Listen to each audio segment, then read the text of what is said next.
I think it's also an advantage to be a poet who comes from people who make things, right, as my father made things.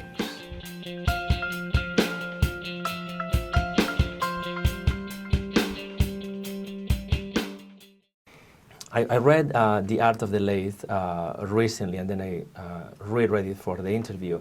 But the first time I didn't know the meaning of the word lathe. Yeah. So I looked lathe in the dictionary, and in Spanish, lathe is torno, very similar to the French word. And also is connected, of course, with the verb tornar, to turn. That means to rotate, but it also means to transform or to help something to become. Oh, excellent. Yeah. So I said, well, this word, this torno or this tornar, is a very good word to describe your poetry. I think that's basically what you do. You just take the material and you turn it into somebody else. So anyway, that's occurred to me many times. In fact, I can remember the very first time it occurred to me that by writing poems, I was, using your explanation, I was in fact doing something very similar to what my father did for a living. Yeah. And I wrote a poem about it. Unfortunately, it was a bad poem. But that was a huge moment when I psychologically came to terms with the fact that I wasn't doing something so different from my father. That I was laying lines across the page, looking toward, trying to do it as skillfully as possible, just as he was threading lines in a section of pipe and trying to make it as good a job as possible. Yeah. I knew nothing about poetry when I went to college. I knew I liked poems, and I liked the sound of like Walt Whitman's poems, and I liked Robert Frost's poems and so forth, but I thought, I just thought about fiction writing. I didn't think poetry was open to me at all, because I thought poems were supposed to be about unrequited love affairs and nightingales and Grecian urns and those things, and I didn't have anything at all like that in my background. And so I thought, well, I can't do that. And it was as an undergraduate that there were several poets, but in particular these three: Richard Hugo, William Stafford, and Theodore Retke. Oh, and James Wright, excuse me. Retke was important, but James Wright. And I was amazed, which shows how naive I was in literary matters. I was amazed that the things they wrote about were the things of my life as well. I just didn't think anything in the blue-collar life I had come out of was suitable subject matter. So they gave me permission to write. Not only that, but I read their poems and I thought, wow, not only can you write about it, you can write really fantastic poems. And the whole, the attraction of being able to put into magical language, I mean, that's what I was shooting for, and to put into magical language the things that my father and my friends and the fathers of my friends and I myself had just done just to put food on the table. I thought I couldn't resist it. You were born in 1942 in Houston, Texas, right. And you grew up in small towns in Texas and Kansas. You have very successful books of poetry. The Arrival of the Future is your first book. Right. Local Knowledge, The Art of the Lathe, Early Cult Memory Systems of the Lower Midwest, and in 2009, Asher. You also have critical work on Blake. Your books have received many major awards. If we take, for example, The Art of the Lathe, I think you have like 7 awards. The William Carlos Williams Award, the California Book Award, the National Book Award finalist. But for a long time you couldn't get published. I think that you were 43 when the first book was published. Yeah. And it's not that you were not writing. What do you think was I mean, somebody with such a successful career that at one point the publishers were shy about publishing you. Like the amount of Right. praise that your work has received, Right. and then you were 43, which is, in poetry, normally you expect the poet to have a book early. Oh yeah, these days, my God. You are I mean, 19 and you have 2 books. And one in the making, and a bio. That's right. Yeah. Plus, you have an agent. Yeah. I actually never had trouble getting poems published by journals, magazines. But as for the lateness of the first book, in this country there are 2 classes of book publication for poets. One of them I will call the lower class, the other the upper class. But in the lower class of book publication, the poet does not have access, cannot get read even by the big New York houses. Okay, that's just not a possibility for you. Unless you happen to make contact with somebody very, very influential who will bring you, to the eyes of that particular publisher. But and I don't know what the percentage would be, but it's the vast majority of poets belong to this lower class when they're first starting out. And that means you have to enter the book competitions. If you have a really good manuscript of poems, that doesn't mean that you will instantly win one of the competitions, because as most poets say, it's like a crapshoot, It's very chancy. And so what will happen is that you will become a runner-up or a finalist again and again and again. And it's emotionally and spiritually very taxing to have to put up with that. The Rival of the Future did finally win. It had come in as a runner-up in so many, and I was getting so discouraged. Finally, it won at a small southern press. There's obviously an advantage for a poet to come from a highly literary family, of people with educational degrees and so forth. But I think it's also an advantage to be a poet who comes from people who make things, right, as my father made things. In fact, the craft of lathe work, I think, was my introduction to a real appreciation for the very idea of craft. I mean, from the earliest age, I would stand beside the lathe as he was working at, and it built in me this instinctual admiration for craft, for making things. And so making poems, he would say it was pretty far away from what he did, but for me, making poems is not that far away from making parts for oil rigs or whatever it is. Yeah. The machinist teaching his daughter to play the piano. The brown wrist and hand with its raw knuckles and blue nails packed with dirt and oil pause in midair, the fingers arched delicately, and she mimics him, hand held just so, the wrist loose, then swooping down to the wrong chord. She lifts her hand and tries again. Drill collars rumble, hammering the nubbin posts. The helper lifts one, turning it slowly, then lugs it into the lathe's chuck. The bit shears the dull iron into new metal, falling into the steady chant of lathe work, and the machinist lights a cigarette, holding in his upturned palms the polonaise he learned at 10, then later the easiest waltzes, etudes, impossible counterpoint, like the voice of his daughter he overhears one night standing in the backyard. She is speaking to herself, but not herself, as in prayer. The listener is some version of herself, and the names are pronounced carefully and self-consciously. Chopin, Mozart, Scarlatti, these gestures of voice and hands suspended over the keyboard that move like the lathe in its turning toward music. The wind dragging the hoist chain, the ring of iron on iron in the holding rack. His daughter speaks to him one night, but not to him. Rather, someone created between them, a listener there and not there, a master of lathes, a student of music.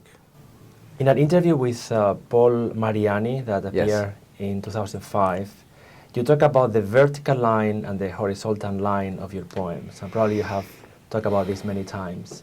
But you believe that even in the narrative poem, in the more horizontal poem, you need a certain vertical line to maintain the lyrical core. Could you expand this, or could you explain this a little more? I have to imagine the lyric poem, which really aspires to working out of time or beyond the mere chronological movement of time, as if it were timeless, right?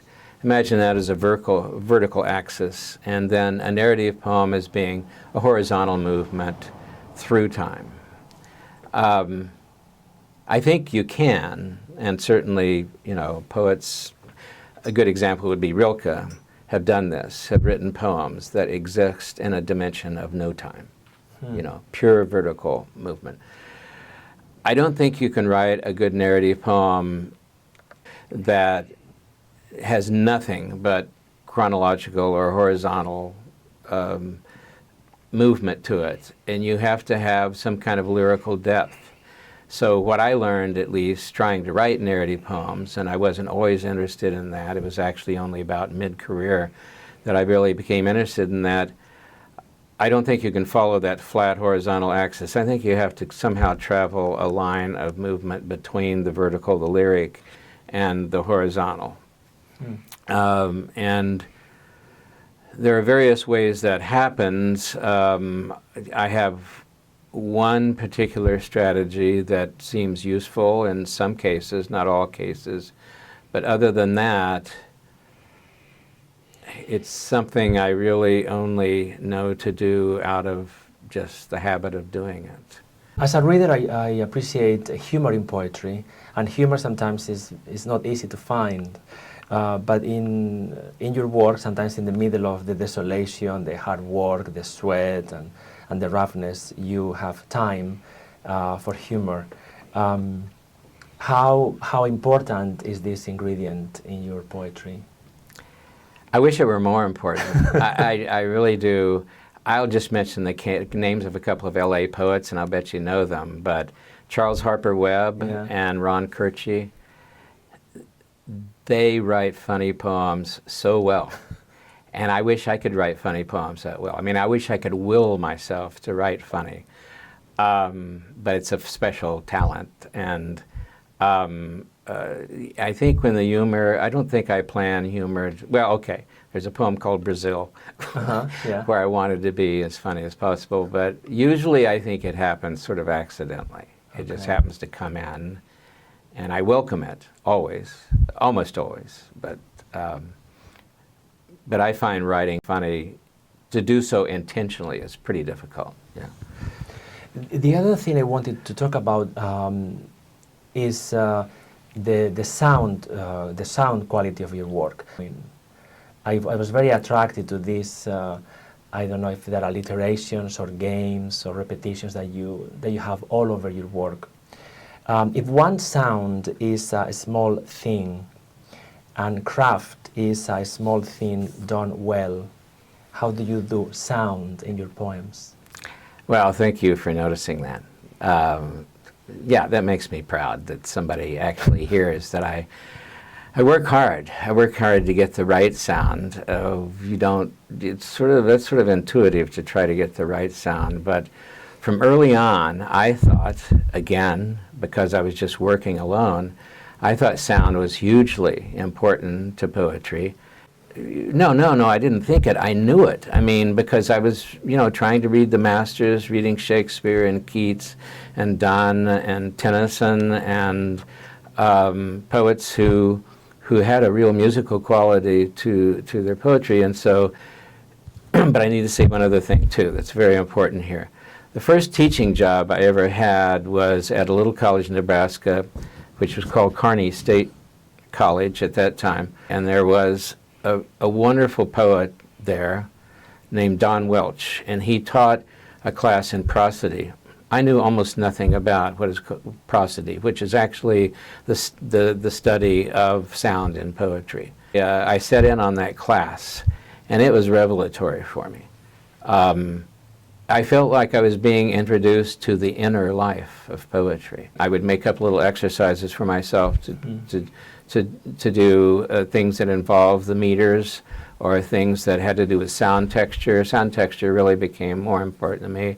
Plus, at that particular time, I was reading Robert Lowell's poetry, and there's a very muscular, powerful sound that he has in one of his early books, Lord Weary's Castle, and I really liked that sound, and so I was trying to you go on to different poets in imitating their work, trying to get it inside your work. And so sound became really important to me, and it is now. I think it's very easy to write a poem that succeeds in all ways except sound, and it will just sit dead on the page, and you know why. You're saying to yourself, gee, this ought to be a really great poem, but it just isn't moving at all. There's nothing, doesn't have that sort of magical thing about it that makes you want to memorize it and recite it and so forth. There is one poem where you mix humor and sound. It's called Lathe. Oh, yeah. Yes. Yeah. Do you mind to read it? This has a connection with your question about why did it take me so long to get a book published? Because this was right after I thought I was actually, they had said things to me that indicated me I had probably won the competition and they would publish my book, but as it turned out, it wasn't me, and I was really feeling sorry for myself, and I was angry, really angry, and I had decided that this was the end. That I wasn't going to, that's it, I'm not going to write anymore. And this poet that I mentioned, Don Welch, back in Nebraska, had told me there's only one subject you can't write about, and that's self-pity. But I was so angry, I said, I'm going to write a poem that at least begins in self-pity. So, luck. I sit looking into the mirror of the bitter man sitting opposite me, whose book has been rejected for the last time. The familiar face I have never liked, the mournful eyes, mournful even in happiness, broken mouth, nose like a fig, the melancholy face of a man whose gift of perseverance I have admired, though now he disappoints me, as I watch the blue bile of self-pity welling up in drab, sad little lunettes below his eyes. I begin to think, I am lucky. To live in a country where the son of a machinist can piss away his time writing poems. And I think of that odd word, lucky, its strange sound, the uck sound of a duck barfing or even choking to death, its ridiculous web feet fanning the air, writhing uck, or the miserable queer sound of galoshes unstuck from the mud, uck. The sound of disgust at the vile, sick, nasty, repugnant, the blackened lemon stuck under the fruit bin, uck.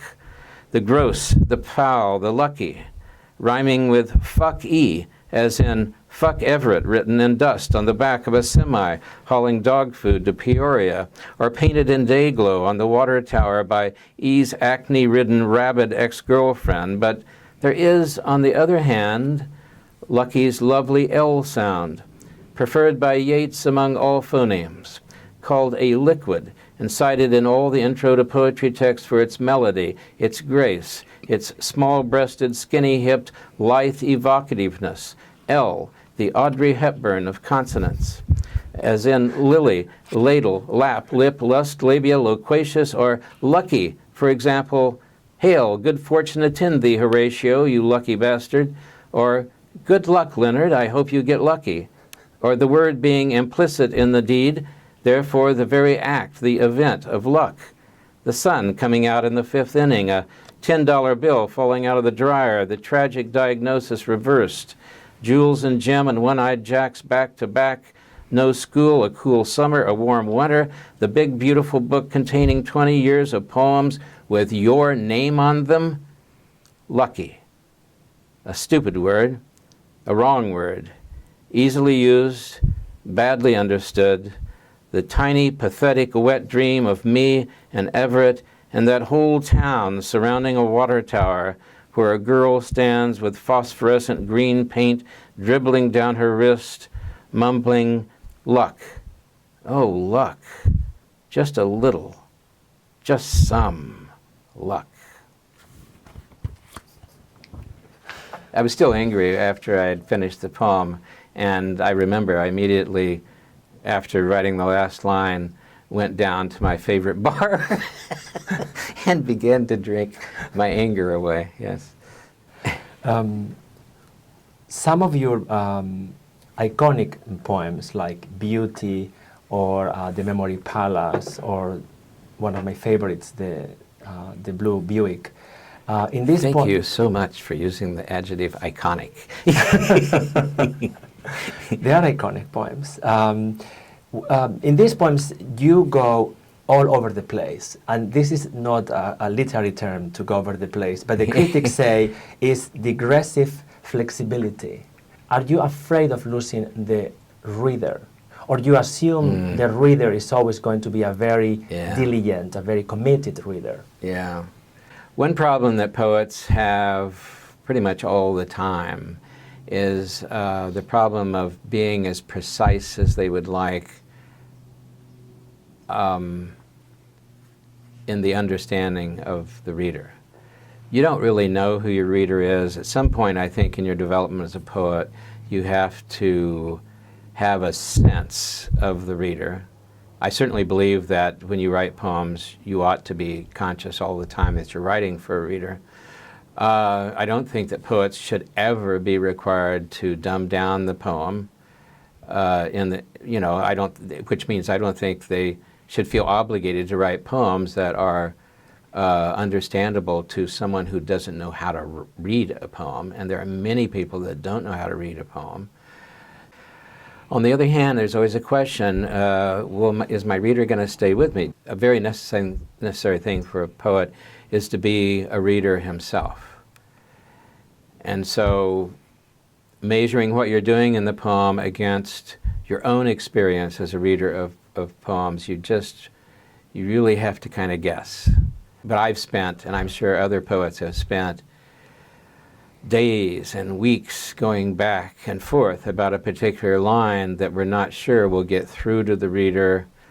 But I think you should always err on the side of the truth, of the experience you're trying to get at. Could we end the interview with one more poem from, this is your most recent book, but you're about to publish a new book, is that right? Well, it'll be selected in new poems. New poems. Right. So there will be poems from all of these books in there. Yeah. So this is from Asher, was published in 2009, yes, I believe. And there are many characters in this book, and I think the one I selected is the teller. Oh, right. It's a little, this character is on page 81. Thank you.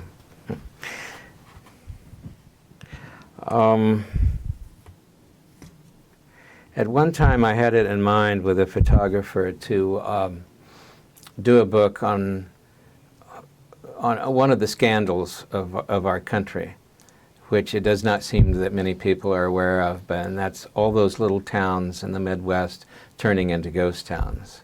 And we were going to do a combined photography and poetry thing on this. So there was one summer where I took about 2 weeks off, and I drove to the part of the Midwest I'm from, Kansas, Nebraska, the Plains states around there. Between Walmart, which is killing all the little business districts in those towns, and the agribusiness, they're all just dying. They're going to be ghost towns. So it's out of that trip that this was written, and in this one small town, the bank was there. It was a very interesting looking small bank. It was octagonal in shape, but it was covered with vines and weeds and so forth, and the whole downtown seemed to have been gutted, and I imagined this teller that worked in there. Although I didn't use an epigraph to link this, this has a link with a story by Sherwood Anderson from Winesburg, Ohio. I don't know if you know that short story collection. There's a story in there called Hands, and this is connected with that. The teller. The bank so buried under hungry shrubs, snakeweed, and creeper reaching even to the carved stone bank established 1910, that its octagonal rust brick seems to shirk a street long gone. Where is he now, Mr. Spivey, the only teller who lived above State Farm and had a wife in Blue Creek he never saw? What led him there? What kept her in a darkness we could only wonder at? Men lived with wives, we thought. The new moon rose, snow fell, and familiar as a thumb each Sunday, Mr. Spivey sang the solo parts in choir, angelically, our mothers said. Fridays, staying late, he cashed our paychecks, small hands counting out and pushing stacks of new bills crisp as corn sheaves beneath the cage. Smiling through the bars, he called us Mr., as I, oddly, call him now. Good evening, Mr. Elwood. Good day, Mr. Smith. The words thin and lyrical as the paper whispering in our ears. Coming from the Palace, name of a theater, those nights, we would sometimes see his shadow in the risen window on the square, the streets of Edward Hopper dimly lit below, where people walked and laughed and talked about new money earned and saved or spent. All across America, there must have been such streets and such men who touched the people's hands with money and lived alone. Thank you very much. Thank you.